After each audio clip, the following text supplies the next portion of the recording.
सर्पदंश अथवा सर्पको टोकाइबाट बच्न र सर्पको टोकाइबाट हुन सक्ने मानवीय एवं शारीरिक क्षतिबारे आम संचार अन्तर्क्रियात्मक रेडियो केन्द्रित अभियान जीवन सन्देश। नमस्कार।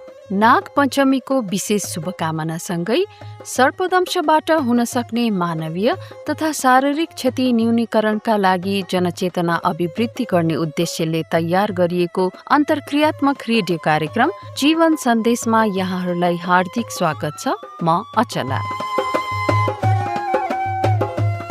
आजको यस नाग पञ्चमीको विशेष अवसरमा हामी रेडियो कार्यक्रममा विज्ञ व्यक्तिहरूसँग सर्पदंश सम्बन्धी विशेष सामूहिक छलफल गर्नेछौँ। यस छलफल मार्फत नेपालमा सर्पदंशको अवस्था, रोकथामका उपायहरू, उपचार प्रक्रिया तथा यस सम्बन्धी महत्त्वपूर्ण जानकारीहरू हाम्रा श्रोता समक्ष पुर्याउने प्रयास गर्नेछौँ। आजको छलफलमा हामी नाग पञ्चमीको धार्मिक तथा सांस्कृतिक महत्त्वसँगै नेपालमा सर्पदंशको समस्या कतिको गम्भीर छ भन्ने विषयमा चर्चा गर्नेछौँ। साथै नेपाल सरकारले सर्पदंश रोकथाम तथा उपचारका लागि गरिरहेका प्रयासहरू, सरकारी सर्पदंश उपचार केन्द्रहरूमा प्रतिविष अथवा सर्पले डसे प्रयोग गरिने औषधि कसरी उपलब्ध गराइन्छ भन्ने विषयमा पनि जानकारी लिनेछौँ। त्यसै गरी सर्पदंशबाट बच्न सचेतना र रोकथाम किन आवश्यक छन्, घर वरिपरि सर्प देखिएमा सर्पले डसिहालेमा के गर्ने के नगर्ने तथा सर्पले हाम्रो वातावरण र पारिस्थितिक प्रणालीमा पुर्याउने सकारात्मक योगदान बारे पनि विस्तृत रूपमा छलफल गर्नेछौँ।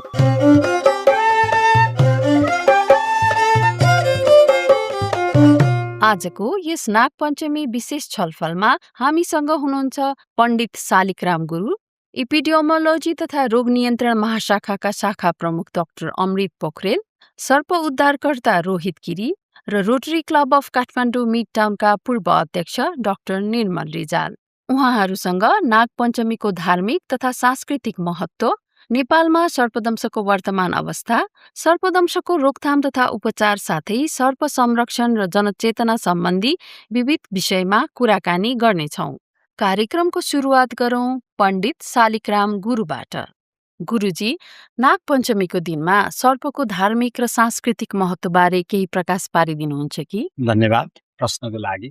हाम्रो सनातन वैदिक संस्कृतिमा हामी हरेकलाई पूजा गर्छौँ। हाम्रो संस्कृति 12 महिनामा हरेक सङ्क्रान्तिलाई हामी पर्व मान्छौँ। हामी यति मात्रै होइन, यी सजीव प्राणी मात्रै होइन, हामी दुबु पूजा गर्छौँ, पुष पूजा गर्छौँ, काग पूजा गर्छौँ, कुकुर पूजा गर्छौँ, गाई गोरु पूजा गर्छौँ, भाइ पूजा गर्छौँ।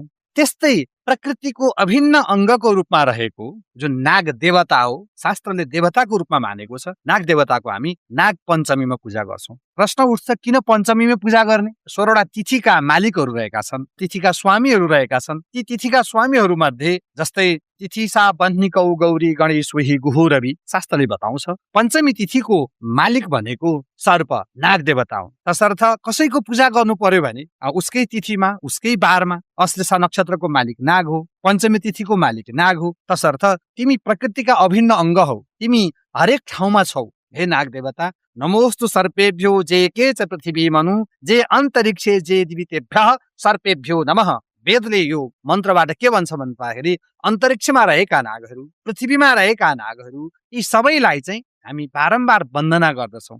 कस्तो रूपमा वन्दना गर्दछौँ? हे नाग देवता, हामी प्रकृतिका अभिन्न अङ्ग हौ, तिमी पनि प्रकृतिका अभिन्न अङ्ग हौ। यदि तिमी नभएको भए आज धरतीमा यो सम्पूर्ण संसारमा विषाक्त हावा चलेर कोही पनि बाँच्ने थिएनन्। तसर्थ तिमी एक मात्र हामी संसारको प्राणको आधार हौ, जीवनको आधार हौ। समग्रमा बुझ्नुपर्ने कुरो चाहिँ के हो भन्दाखेरि धरतीको अभिन्न अङ्गको रूपमा रहेको यी नागले कहिलेकाहीँ हामीलाई डस्छन्। कस्तो बेलामा डस्छन्? उसप्रति हामीले कस्तो भाव राख्छौँ, त्यो भावको प्रतिफलको रूपमा नागहरू चाहिँ आइलाग्छन् र प्राण पनि जान्छ। यो नाग पूजा भनेको केवल यो धार्मिक पाटो होइन, यसको वैज्ञानिक पाटो छ। हरेक ठाउँमा देवी देवता हुन्छ। ती देवी देवताको आशीर्वादले हाम्रो जीवन आनन्दसँग बिताउन सकौँ। जति बाँचिन्छ 80 वर्ष 100 वर्ष कति बाँचिन्छ, त्यतिसम्ममा नाग देवताको आशीर्वाद भयो भने हामीले स्वस्थ हावा लिन सक्छौँ। त्यो स्वस्थ हावा लिन सक्ने हे नाग देवता हामीलाई बचाउनुहोस्। हामीलाई मात्र होइन, धरतीलाई नै एकदम स्वच्छ अमृतमय बनाउनुहोस्। धरतीको विष तपाईँ ग्रहण गर्नुहुन्छ र हामीलाई अमृत छोडिदिनुहुन्छ। यस प्रकारको चाहिँ मान्यतालाई लिएर हामीले नाग पञ्चमीमा हामीले पूजा गर्ने गर्दछौँ। जब सृष्टिको उषाकालदेखि नै यो नाग पूजाको सुरुवात भएको, ब्रह्माजीको मानस पुत्र जुन मरीची, पौराणिक पाटो हो यो, मरीची थिए। मरीचीका पुत्र थिए कश्यप। कश्यपका 13वटी पत्नी मध्ये कद्रुबाट नागहरू जन्मिएका हुन्। कद्रुका सन्ततिहरू हुन् नाग। अब उनै कश्यपका अर्की पत्नी थिए विनिता। अब उनबाट चाहिँ गरुडहरू, पक्षी प्रजातिहरू जन्मिए र चाहिँ अब सौतिनी मामिलो भएको हुनाले पक्षी गरुड र सर्पको चाहिँ वैमनस्य कारण चाहिँ यसरी भएको हो। यो पौराणिक पाटो हो। नागलाई भोगी पनि भनिन्छ। नागको अनेक पर्यायवाची शब्द छन्। भोगी, संसारको भोग उसले गर्छ कि। नागले नपाएको हावा भनेको कुनै पनि छैन। पवनासन भनिन्छ उसलाई। उसले पवन ग्रहण गर्दछ। अनि नागको अर्को एउटा पर्यायवाची शब्द हरि पनि हो। हरि भने कि संसारको विषक्तालाई उसले हरण गरिदिन्छ। हामीले भगवान हरिको मात्रै नाम सुनेका छौँ नि। हरि शब्दको अर्थ हुन्छ बाँदर, हरि शब्दको अर्थ हुन्छ सिंह, हरि शब्दको अर्थ हुन्छ भगवान विष्णु, हरि शब्दको अर्थ हुन्छ यहाँ सर्प। आज नाग पञ्चमी विशेष भएको हुनाले सर्पको नाम पनि हरि हो। यदि नागलाई मानिएन भने नाग देवता मैले अहिले नै बताइसकेँ, चर र अचर, स्थिर रूपमा रहने नागहरू र चरिरहने नागहरू। अलिकति शास्त्रमा के बताएको छ भने गहिरेर जाँदाखेरि जुन मणि भएका नागहरू चर्छन् नि, तत्कालै आकाशमा कतै बादल लाउँदैन, तत्कालै पानी बर्छन्छ। मैले सानोमा सुन्थेँ। अब हाम्रो एरियातिर प्राय हामीले सर्पको नागको दर्शन पाइरहन्थ्यौँ। आज त्यो मणि भएका नागहरू तलमाथि गरिरहेका छन्, पानी उतिखेर बर्छन्छ है। विष्णु सिष्णु सुकाएका छौ भने निकाल गरिहाल। अब यो सुन्दा कस्तो लाग्न सक्छ, तर यो अलिकति आध्यात्मिक पाटोमा गहिरिएर एकदम एकाग्र भएर चिन्तन मनन गर्ने पाटोहरू। यो विशुद्ध अब हामीले चाहिँ भौतिक रूपमा मात्रै, यो स्थूल रूपमा मात्रै नाग तत्त्वलाई बुझ्न सकिँदैन। अलिकति सूक्ष्म रूपमा बुझ्यो भने हामी भित्रको आफै भित्रको त्यो जुन कुण्डलिनी हो, त्यो कुण्डलिनीको चाहिँ जागरण भन्छौँ नि। सुषुम्ना, इडा र पिङ्गला, हामीले जुन श्वास फेर्छौँ, इडा र पिङ्गला दुई प्रकारका नाडीहरू सक्रिय रूपमा रहेका हुन्छन्। त्यसको मध्यबिन्दु भनेको सुषुम्ना नाडी हो होइन। त्योभन्दा तल कुण्डलिनी हुन्छ। त्यो कुण्डली, त्यसको आकार कस्तो छ, हाम्रो जुन मेरुदण्डको उसमा त्यो ठ्याक्कै नागको आकार हुन्छ। अब हामी पूजा गर्ने भने कसको, स्थूल रूपमा पो यहाँ ढोकामा टाँसेर गोबरको नाग बनाएर, पिठोको नाग बनाएर, अथवा प्रत्यक्ष नाग पञ्चमीको रूपमा जुन जमिनमा त्यो बस्ने व्यक्तिहरूमा कसैप्रति पनि दुर्भावना छैन, मनमा सबैप्रति समभाव छ भने त्यहाँ प्रत्यक्ष नाग देवता आएका पनि छ।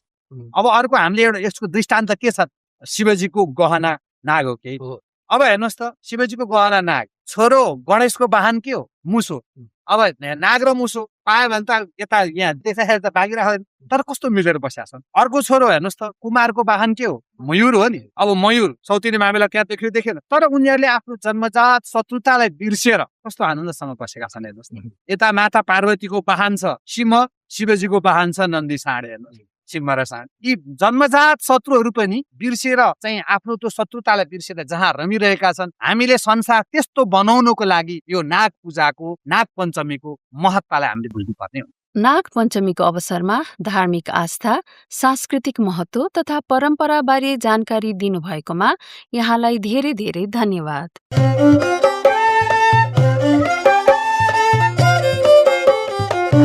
अब भने हामी नेपालमा सर्पदंशको वर्तमान अवस्था, विगतका वर्षको तुलनामा कस्तो छ, सर्पदंशको रोकथाम तथा नियन्त्रणका लागि नेपाल सरकारले गरिरहेका प्रयासहरू, आगामी वर्षका योजना, साथै सरकारी सर्पदंश उपचार केन्द्रहरू कसरी सञ्चालन हुन्छन् र ती केन्द्रहरूमा प्रतिविष कसरी वितरण गरिन्छ भन्ने विषयमा विस्तृत जानकारी लिनेछौँ। यस विषयमा जानकारी दिनको लागि इपिडियोमोलोजी तथा रोग नियन्त्रण महाशाखाका शाखा प्रमुख डाक्टर अमृत पोखरेलज्यू हुनुहुन्छ।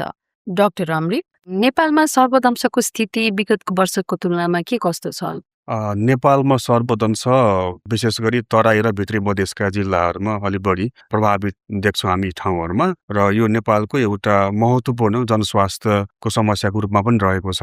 विशेष गरी मनसुनको समयमा सर्पदंशका घटनाहरू अलि बढी देखिन्छन्। घटनाहरू हेऱ्यौँ भने बढ्दो क्रममा नै छ, र यो बढ्नुको पछाडि अव्यवस्थित सहरीकरण होइन, यो मानव र सर्पको द्वन्द्व बढ्नु, त्यसै गरी सर्पको वासस्थान परिवर्तन हुनु, जलवायु परिवर्तनहरू हुनु, यी कारणले गर्दा सर्पदंशका घटनाहरू चाहिँ बढेको हामी देख्छौँ। नेपाल सरकारले सर्पदंश रोकथामका लागि गरिरहेका कामहरू के छन् र आगामी वर्षहरूको लागि के योजनाहरू छ? सर्पदंश व्यवस्थापनमा 2टा पाटो म देख्छु। पहिलो भनेको चाहिँ त्यसबाट कसरी रोकथाम गर्ने होइन, सर्पदंश घट्नै नहोस् भन्ने हिसाबमा क्रियाकलापहरू एउटा गरिन्छ भने कसैलाई सर्पदंश भयो, घटना घट्यो भने चाहिँ त्यसको व्यवस्थापनको लागि चाहिँ अर्को पाटो छ। त्यही भएर पहिलो पाटोमा हामीले जनचेतना बढी जगाउने कुराहरू होइन, सर्प र मानवको बिचमा कन्फ्लिक्ट द्वन्द्व नहोस् भन्ने नै हामीले बढी चाहेका हौँ। त्यसमा हामी समुदायसम्म गएर जनचेतनावृद्धि अभिवृद्धि गर्ने कुराहरूमा बढी केन्द्रित छौँ, जसमा हामीलाई रोटरी लगायतका संस्थाहरूले चाहिँ हामीलाई सहयोग गर्नुभएको छ र यसको राम्रो नतिजा पनि आएको छ रोकथामको बारेमा। र अर्को भनेको सर्पदंश भइहाल्यो भने सर्पदंशबाट प्रभावित व्यक्तिहरूलाई उपचार गर्ने व्यवस्थापनको लागि हाल अहिले पछिल्लो तथ्याङ्क अनुसार नेपालभरि 91वटा सर्पदंश उपचार केन्द्रहरू सञ्चालनमा छन्, जहाँ सर्पदंशबाट प्रभावित व्यक्तिहरू जानुभयो भने त्यहाँको तालिम प्राप्त स्वास्थ्य कर्मीहरूले उहाँहरूलाई परीक्षण गर्नुहुन्छ, उहाँलाई निगरानीमा राख्नुहुन्छ र सर्पदंशको उपचारको लागि उहाँहरूले आवश्यक प्रक्रियाहरू थाल्नुहुन्छ। यसको लागि नेपाल सरकारले ती संस्थाहरू स्थापना गर्दै गर्दा मापदण्ड अनुसार स्थापना गर्ने कुरामा सुनिश्चितता गर्छ। त्यो सँगसँगै स्वास्थ्य कर्मीहरूको तालिम, ज्ञान सिपको अभिवृद्धि गर्ने, क्षमता अभिवृद्धि गर्ने कुराहरू पनि हामीले कार्यक्रमको रूपमा सञ्चालन गर्छौँ भने सर्पदंशबाट प्रभावित व्यक्तिको लागि उपचारको लागि चाहिने प्रतिविष एन्टी स्नेक भेनम सेरम त्यो पनि नेपाल सरकारले खरिद गरेर ती सर्पदंश उपचार केन्द्रहरूमा निःशुल्क रूपमा दिने हिसाबमा चाहिँ सबै सर्पदंश उपचार केन्द्रहरूलाई आवश्यकता अनुसार सप्लाई अथवा वितरण गर्ने गरेको छ। जनचेतना वृद्धि गर्ने र उपचार व्यवस्थापनमा 2टा हिसाबमा नेपाल सरकारले सर्पदंश व्यवस्थापनलाई हेरेको छ। नेपाल सरकारद्वारा सञ्चालित सर्पदंश उपचार केन्द्रमा यो प्रतिविष वितरण कसरी हुन्छ र यस केन्द्रमा कसरी उपचार हुन्छ? अघि नै मैले भनिहालेँ, हाम्रो नेपालभरिमा अहिले 91वटा सर्पदंश उपचार केन्द्रहरू छन्। ती सबै सर्पदंश उपचार केन्द्रहरूमा आउने सेवाग्राहीको सङ्ख्या ठाउँअनुसार फरक छ। कहीँ आउने सङ्ख्या थोरै छ भने कहीँ अत्यधिक मात्रामा बिरामीहरू अथवा पीडितहरू आउनुहुन्छ। त्यसको आधारमा, मागको आधारमा, आवश्यकताको आधारमा हामीले सर्पदंश उपचार केन्द्रहरूलाई प्रतिविष उपलब्ध गराउँछौँ। स्वास्थ्य सेवा विभागको व्यवस्थापन महाशाखाले यो खरिद गर्छ। यो खरिद गरिसकेपछि यहाँबाट प्रदेश अन्तर्गतको प्रदेश स्वास्थ्य आपूर्ति केन्द्रहरूमा हामी उहाँहरूलाई त्यो प्रतिविष उपलब्ध गराउँछौँ र प्रदेशले आफ्नो मातहतको सर्पदंश उपचार केन्द्रहरूलाई आवश्यकता अनुसार चाहिँ उपलब्ध गराउने गरेको छ। सर्पदंश उपचार केन्द्रमा सर्पदंशबाट प्रभावित व्यक्ति आइसकेपछि तालिम प्राप्त स्वास्थ्य कर्मीहरूले उहाँहरूको परीक्षण गर्नुहुन्छ। यदि सर्पदंशबाट प्रभावित व्यक्तिमा विषको लक्षण देखा परेमा स्वास्थ्य कर्मीहरूले प्रतिविषको प्रयोग गरेर उपचार गर्नुहुन्छ। सबै सर्पदंशबाट प्रभावित व्यक्तिहरूमा प्रतिविष चाहिँ प्रयोग गर्नै पर्छ भन्ने छैन। यो चाहिँ लक्षण हेरेर स्वास्थ्य कर्मीहरूले यसको प्रयोग गर्ने वा नगर्ने भनी निर्कुल गर्नुहुन्छ। डाक्टर अमृत, नागपञ्चमीको विशेष उपलक्ष्यमा हाम्रा श्रोतालाई तपाईँ के सन्देश दिनुहुन्छ त? नागपञ्चमी नेपालीहरूले मनाउने धार्मिक र सांस्कृतिक पर्व पनि हो। यसको विशेष एउटा सन्देश लुकेको छ यो पर्वमा। यसले हामीलाई के भन्छ भने सर्पहरू पनि उत्तिकै महत्त्वपूर्ण हुन्। पूजा गर्नु भनेको सर्पको महत्त्व छ, किनकि सर्प यदि हाम्रो माझ भएन भने यसले धेरै खालका चाहिँ समस्याहरू वातावरणमा पर्यावरण ल्याउँछ। त्यही भएर सर्पलाई पनि हामीले सुरक्षित गर्नुपर्छ। यति भन्दै गर्दा हामीले सर्पबाट पनि जोगिन चाहिँ धेरै उपायहरू गर्नुपर्छ। सर्पले कहिले पनि पहिलो प्रहार चाहिँ गर्दैन होइन, ऊ पनि आफूलाई जोगाउनपट्टि नै लाग्छ। त्यही भएर सर्प र मानव बिचमा द्वन्द्व नहोस् भन्ने हिसाबमा सर्पको टोकाइबाट बच्नको लागि हामीले सकेसम्म आफ्नो घर वरिपरि झाडीहरू नराख्ने, सरसफाइ गर्ने, दुलाहरू छन् भने टालिदिने र रातिको समयमा हिँड्नु पर्दाखेरि हामीले टर्चको प्रयोग गर्ने।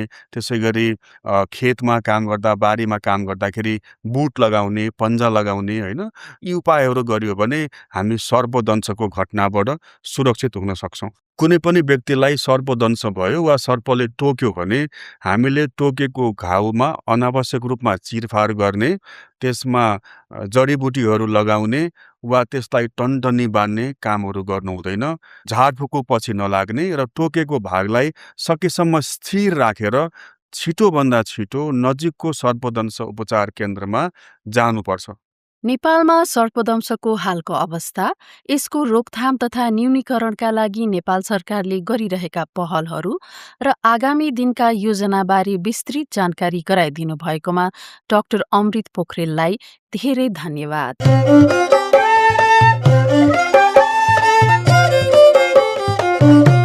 अब हामी हाम्रो कुराकानीलाई अगाडि बढाउँदैछौँ सर्प उद्धारकर्ता रोहित गिरीसँग। रोहितजी, सर्प उद्धार गर्दा अपनाउनुपर्ने सावधानीहरू, वातावरणीय सन्तुलन कायम राख्न सर्पको महत्त्व, साथै घर वरिपरि सर्प देखिएमा तत्काल के कस्ता उपायहरू अपनाउन सकिन्छ? सबभन्दा पहिला आफ्नो घरको वरिपरि सर्पहरू देखियो भने बाहिर छ भने चाहिँ अब सर्प आफै तरिकाले जान्छ, रुमभित्र त्यस्तो देखिहाल्नु भयो भने चाहिँ सकेसम्म छुन चलाउन नजाने। अब रेस्क्युरहरू हुन्छ रेस्क्युरहरूलाई बोलाउने, नत्र हुनुहुँदैन भने चाहिँ सर्पको फोटोहरू खिचेर म जस्तो न त अरू पनि हुनुहुन्छ उहाँहरूलाई फोटोहरू पठाएर इन्फर्मेसन लिने। अब कोही नि हुनुहुँदैन त्यस्तो केही छैन भने चाहिँ हामी चाहिँ त्यसरी नै पर्सनली नै भिडियो या कल गरेर या फोनबाट नि त्यसरी हामीले रेस्क्यु पनि त्यसरी गराएको हुन्छ। एकदम सजिलो तरिका भनेको चाहिँ केही गर्नै पर्दैन सर्पहरूलाई। तपाईँले चाहिँ एउटा लामो लट्ठी या ब्रुम जस्तो लिने, अनि त्यसपछि एउटा बोरा रेडी बनाएर राख्ने, अनि त्यहाँ कताबाट आउँछ त्यो एउटा ठाउँमा राखेर चलाएर यसो हल्का छोइदियो भने सजिलै छिर्न सक्छ। नत्र चाहिँ धुवाँहरू गरेर सर्प चाहिँ एकदम इरिटेसन हुन्छ धुवाँ गरिदियो भने चाहिँ, अनि एउटा प्यासेज भाग्ने ठाउँ बनाइदिनु भयो भने सबैभन्दा पनि एउटा भाग्ने ठाउँ बनाइदिनु, त्यसरी पनि सर्पहरू भागेको निस्केको चाहिँ त्यस्तो पनि हामीले गरेको चाहिँ छौँ। रोहितजी, सर्प उद्धार गर्दा तपाईँले अपनाउने सुरक्षाका उपायहरू के हुन् त? सुरुमा चाहिँ अब हामी रेस्क्युमा जानुभन्दा अगाडि चाहिँ हामी चाहिँ वेल प्रिपेयरै भएर जानु पर्यो। सबसे पहिला चाहिँ अब चाहिने इक्विपमेन्टहरू चाहिँ अब हामीले साइन्टिफिक मेथड भन्छौँ, टङ हुक ब्याग मेथड प्रयोग गर्छु मैले चाहिँ विशेष गरी। सर्प कस्तो ठाउँमा छ त्यो हेर्छु। सर्प आइडेन्टिफाई भएपछि चाहिँ अब भेनमस छ भने ब्याग र पाइपको हामीले मिलाउँछौँ। त्यसपछि अनि मान्छेहरूलाई अलिक पर राखेर अनि त्यसमा चाहिँ हामीले चाहिँ अब विषालु सर्प विशेष गरी किङ कोब्रा छ भने चाहिँ हामीले चाहिँ आइदर वन कार्यालयलाई साथमा हुनुहुन्छ भने, नत्र चाहिँ त्यहीँको प्रतिनिधि एकजनाको हुनुहुन्छ आधिकारिकको रिजनमा, मिस भए पनि भयो उहाँहरूलाई लिएर जान्छौँ। त्यो गर्दाखेरि कस्तो हुन्छ भने जति पनि आउने त्यो क्राउडहरू हुन्छ मान्छेहरू, जस्तो अब किङ कोब्रा या भेनमस सर्प देखेपछि चाहिँ अगाडि आउने हेर्ने, फोटो खिच्न खोज्ने, अब कोही जोस पनि कस्तो हुन्छ भने छुन आउन खोज्ने त्यस्तोवाला नि हुन्छ। त्यो भएर चाहिँ हामीले चाहिँ एकदमै आधिकारिक जहाँ चाहिँ क्राउड मेन्टेन चाहिँ अब हामीले गर्न सकिँदैन, तर पुलिसहरू लिएर जानुभयो भने चाहिँ मजाले क्राउड मेन्टेन त्यस्तो गरेर चाहिँ हामीले चाहिँ रेस्क्यु गर्छौँ। रेस्क्यु गरिसकेपछि चाहिँ हामीले चाहिँ त्यही सिचुएसन अपर्च्युनिटीको रूपमा लिएर हामीले चाहिँ त्यहीमा चाहिँ यो सर्प कस्तो हो, विषालु अविषालु सर्प आउँदा के गर्ने के नगर्ने भने चाहिँ त्यही बेला चाहिँ हामीले एउटा सानो आउटरिच प्रोग्राम पनि त्यही बेला गर्छौँ। अर्को कुरा रोहितजी, तपाईँको अनुभवमा मानिसहरूमा सर्पबारे रहेको भ्रम वा गलत धारणा के छन् होला? अब हामीले सर्पलाई पूजा गर्छौँ, अब नाग भनेर छ त्यस्तो अब रिलिजियसली गर्ने भने, तर कस्तो भने एक्चुअल अब सर्प घरभित्र आयो त्यस्तो छ भने चाहिँ मान्छेहरूले लट्ठी लिएर जाने, मार्न खोज्ने हुन्छ। कम्युनिटीहरूमा चाहिँ अवेरनेस एकदम लो छ कि उहाँहरूलाई चाहिँ मेनली चाहिँ सर्प चिन्नु हुँदैन, अनि सबै सर्प विषालु हो मार्नै पर्छ भन्ने त्यस्तो चाहिँ छ। तर त्यो सिचुएसन चाहिँ अहिले चाहिँ धेरै इन्फर्मेसन भएको र नेपालभरि चाहिँ धेरै रेस्क्युहरू गर्ने सर्पमा काम गर्ने भएको कारणले चाहिँ अहिले चाहिँ मान्छेहरू चाहिँ पहिलाको भन्दा चाहिँ एकदम अवेर चाहिँ हुनुभएको छ। रेस्क्यु भनेको चाहिँ कस्तो हुन्छ भने गएर सर्प समात्ने मात्रै रेस्क्यु हुँदैन कि, कसरी रूपमा समात्ने, त्यसपछि गएर सर्पलाई राम्ररी ब्यागिङ गरेर जङ्गलमा छोड्ने पनि ठाउँ पनि हुन्छ क्या। सर्पहरूको चाहिँ आफ्नो होम रेन्ज हुन्छ क्या सबै सर्पहरूको, कसैको सानो प्याचेस मात्रै हुन्छ कि। तर कस्तो भने किङ कोब्रा एपेक्स प्रेडेटर भएको कारणले उसको होम रेन्ज चाहिँ अलिक बढी हुन्छ। कुनै पनि सर्पलाई आफ्नो होम रेन्ज भन्दा टाढा लयो भने चाहिँ मर्छ। अब घरबाट चाहिँ निकालियो, तर त्यो रेस्क्यु भनेर त्यसरी बुझ्छौँ नर्मल मान्छेहरूले होइन। तर कस्तो हुन्छ भने रिलिज गर्दा चाहिँ एकदम ध्यान पुऱ्याउनु पर्छ, किनभने यो चाहिँ मैले मात्र भनेको होइन, यो चाहिँ साइन्टिफिकल्ली नै प्रुफ भएको र जहाँ रेस्क्यु गर्नुभएको सकेसम्म चाहिँ त्यसकै वरिपरि छोड्दा चाहिँ एकदम बेस्ट हुन्छ। र कस्तो हुन्छ आफूले बुझाउन सक्नुपर्छ, किनभने यहाँको सर्प टाढा लैदियो भनेर गाउँलेहरूले भन्छन्, सबै पब्लिकले भन्नुहुन्छ, तर आफूले चाहिँ सम्झाइ बुझाइ गर्न चाहिँ आफूलाई पनि सक्नुपर्छ। कस्तो हुन्छ भने टाढा लैदिएको सर्प मऱ्यो भने त रेस्क्यु गरेको फाइदै भएन नि त। त्यही भएर चाहिँ त्यो रेस्क्युरहरूले पनि त्यो पनि बुझ्नुपर्छ, किनभने रेस्क्यु गरेर मात्र सर्प बचाइँदैन, ट्रान्सलोकेसनमा पनि एकदम ध्यान दिनु पर्यो। अर्को चाहिँ जस्तो सर्पले वातावरणीय सन्तुलन कायम राख्न कस्तो भूमिका खेल्छ र किन सर्पको संरक्षण आवश्यक छ? सर्प चाहिँ हामीले के भनेर बुझ्छ भने ऊ चाहिँ तराईतिर लो एलिभेसनमा एकदम गर्मी ठाउँमा पाउने भन्ने हाम्रो नेपालीहरूको कन्सेप्ट छ क्या सबैको।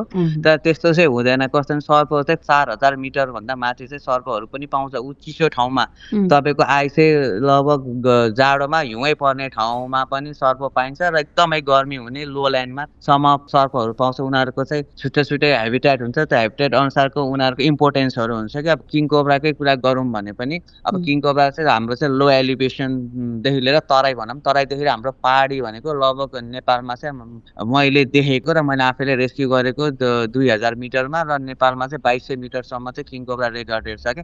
र त्यसको चाहिँ डिस्ट्रिब्युसन एकदम हाई, एकदम लामो धेरै भयो क्या यसो एलिभेसन हेर्ने हो भने पनि। अनि अब उनीहरूको चाहिँ अब इकोसिस्टममा भन्ने हो भने चाहिँ खेतीपाती गर्नेहरूको अर्को चाहिँ एकदम महत्त्वपूर्ण हुन्छ। किनभने चाहिँ सर्पहरूले चाहिँ मुसाहरू, भ्याकुताहरू, त्यहाँ पाउने पेस्टहरू खान्छ। त्यसको लागि चाहिँ मेन्टेन गर्छ। फुड वेबको एउटा चेन हुन्छ, इकोसिस्टममा चेन हुन्छ। कुनै पनि चेन ब्रेक गरिदियो भने चाहिँ त्यहाँ ग्याप हुन्छ र सर्पको पपुलेसन घट्यो भने कुनै ठाउँमा चाहिँ धेरै मुसाहरू लाग्ने, खेतीपाती कम हुने, उत्पादनहरू कम हुने, रोग धेरै लाग्ने, यस्तो चाहिँ सिचुएसनहरू आउँछ। नागपञ्चमीको अवसरमा यो सम्पूर्ण नेपाली श्रोतालाई सर्प संरक्षण र सर्पदंश रोकथामका सन्दर्भमा तपाईँको के सन्देश छ?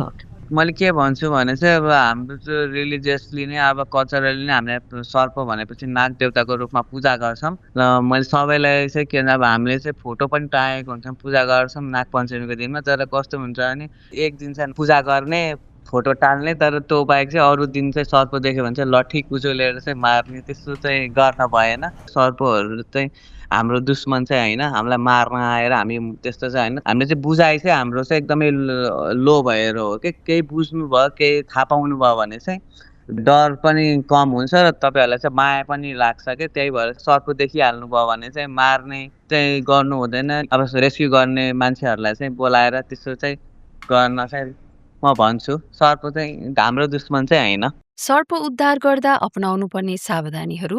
उद्धार गरिएका सर्पलाई तिनको प्रजाति र अवस्था अनुसार उपयुक्त स्थानमा सुरक्षित रूपमा स्थानान्तरण गर्नुपर्ने आवश्यकता, साथै वातावरणीय सन्तुलन कायम राख्न सर्पको महत्त्वबारे विस्तृत जानकारी दिनुभएकोमा सर्प उद्धारकर्ता रोहित गिरिज्यूप्रति हार्दिक धन्यवाद।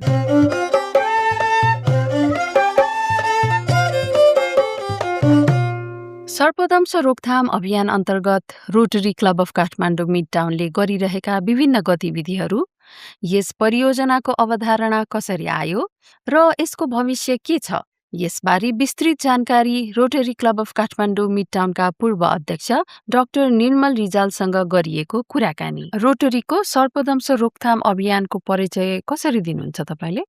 अब नेपालको विशेष गरी तराई मधेस क्षेत्रमा बसोबास गर्ने अति विपन्न वर्ग जुन छ, जसको चाहिँ अब दैनिक रूपमा चाहिँ जङ्गल घाँस दाउरा गर्नुपर्ने अथवा सिँचाइ र कृषिमा निर्भर रहनुपर्ने त्यस्ता किसिमका समुदायहरू विशेष गरी वर्षायाममा चाहिँ सर्पदंशको जोखिममा पर्ने गर्छन्। र यसपालि पनि हामीले समाचारहरू हेऱ्यौँ भने धेरै त्यस्ता केसहरू आइसके जहाँ चाहिँ सर्पको डसाइबाट चाहिँ मृत्यु भएको समाचारहरू धेरै नै सुन्नमा आएको छ। त्यसमा पनि अब यो ल्यान्सेट ग्लोबल हेल्थ भन्ने जुन एउटा यो स्वास्थ्यको जर्नल छ, अन्तर्राष्ट्रिय जर्नल छ, त्यसले प्रकाशन गरेको एउटा चाहिँ अध्ययन अनुसार चाहिँ वर्षेनी नेपालमा 40,000 भन्दा बढी मानिसहरू चाहिँ सर्पदंशको शिकार हुने र त्यसमध्ये 3,000 भन्दा बढीको मृत्यु हुने गर्छ भन्ने अनुमान चाहिँ यो अध्ययनले गरेको अनुमान हो।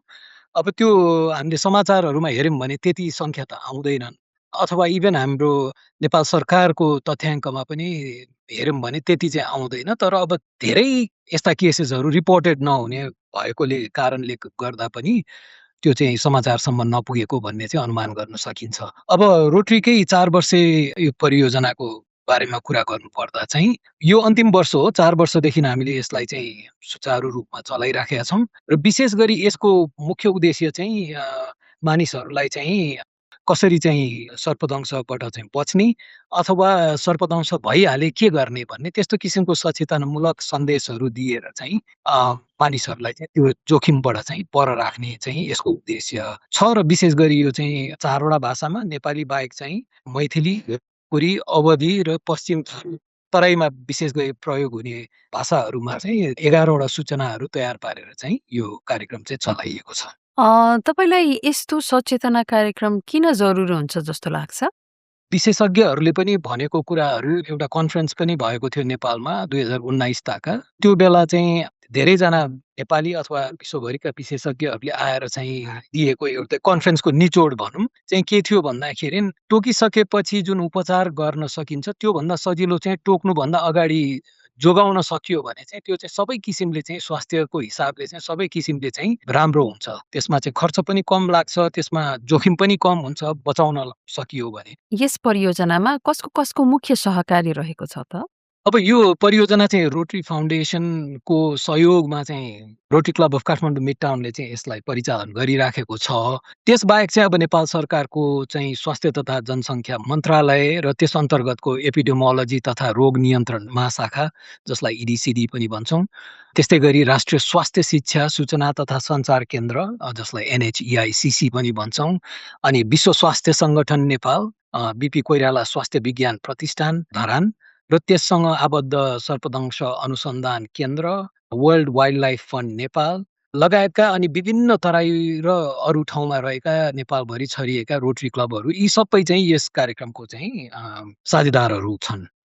यस अभियानका मुख्य सन्देशहरू के छन् र कसरी प्रसारित गरिएको छ त? यसको प्रसारण चाहिँ कसरी भएको छ भन्दाखेरि अघि पनि मैले भने 5वटा भाषामा छ, नेपाली लगायत भोजपुरी, मैथिली, अवधी र पश्चिम थारू गरी 5वटा भाषामा र विभिन्न लोकल FM स्टेसनहरूबाट यसको चाहिँ प्रसारण भइराखेको छ। त्यसबाहेक चाहिँ पोस्टरहरू त्यो पनि 5वटा भाषामा। त्यसबाहेक चाहिँ अब स्थानीय स्तरमा चाहिँ रोटेरियनहरूको सहयोग अथवा अरू पनि साझेदारहरूको सहयोगमा चाहिँ स्थानीय स्तरमा चाहिँ अभिमुखीकरण तालिम अनि गोष्ठी, शिक्षकहरूलाई चाहिँ परिचालन गर्ने, स्वास्थ्य कर्मीहरूलाई परिचालन गर्ने लगायतका तरिकाहरूले चाहिँ यसलाई चाहिँ विशेष गरी चाहिँ नेपालको तराई भागभरि र त्यसबाहेक नेपालभरि नै यसलाई पुर्याउने चाहिँ कोसिस गरिएको छ। त्यससँगै चाहिँ सामाजिक सञ्जालबाट पनि जस्तो युट्युब, इन्स्टाग्राम, फेसबुक लगायतका प्लेटफर्महरूबाट पनि यी सन्देशहरू जुन अघि कुरा गरेँ मैले 10-11वटा सन्देशहरू ती सबै चाहिँ प्रसारित गरिन्छन्। र त्यसबाहेक चाहिँ www.snakebitenepal.org भन्ने चाहिँ वेबसाइट छ हाम्रो, त्यहाँबाट पनि चाहिँ यसबारेका विभिन्न सूचनाहरू सबै चाहिँ त्यहाँ चाहिँ हामीले राखेका छौँ र प्रसारित गर्ने गरेका छौँ। सर्पहरू पनि यो हाम्रो पर्यावरणका अभिन्न अङ्ग हुन् र उनीहरूलाई मार्नुहुन्न। उनीहरूको एउटा यो पर्यावरणको ब्यालेन्स मिलाउनमा उनीहरूको पनि भूमिका एकदमै महत्त्वपूर्ण छ भन्ने सन्देश पनि हामीले चाहिँ प्रसारित गरेका छौँ। यो परियोजनाको भविष्य कसरी देख्नु भएको छ?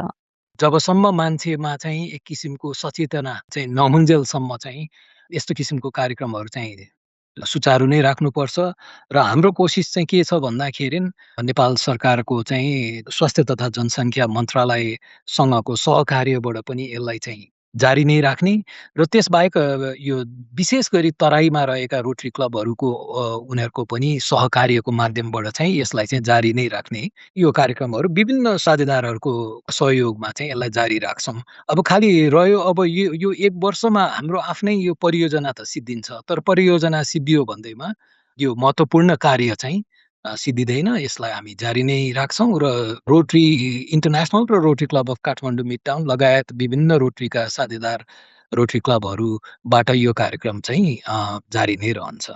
नागपञ्चमीको अवसरमा सर्पदंशसँग सम्बन्धित महत्त्वपूर्ण जानकारी दिन कार्यक्रममा पाल्नुहुने सम्पूर्ण विज्ञ विशेषज्ञप्रति हार्दिक धन्यवाद व्यक्त गर्दछौँ।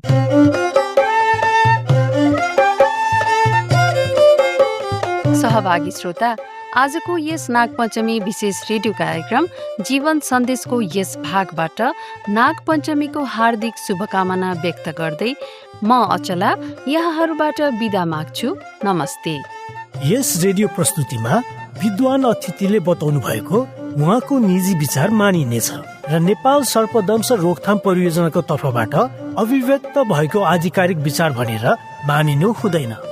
नेपाल सरकार स्वास्थ्य तथा जनसङ्ख्या मन्त्रालय, इपिडेमियोलोजी तथा रोग नियन्त्रण महाशाखा र राष्ट्रिय स्वास्थ्य शिक्षा सूचना तथा संचार केन्द्र, विश्व स्वास्थ्य संगठन WWF नेपालका साथै बीपी कोइराला स्वास्थ्य विज्ञान प्रतिष्ठान सम्बद्ध सर्पदंश अनुसन्धान केन्द्रसँगको सहकार्यमा रोटरी इन्टरनेसनल एवं रोटरी क्लब अफ काठमाडौँ मिडटाउनका साथसाथै विश्वभरका रोटरी फ्रेन्ड्स एवं पार्टनर क्लबहरूद्वारा जनहितका लागि प्रस्तुत।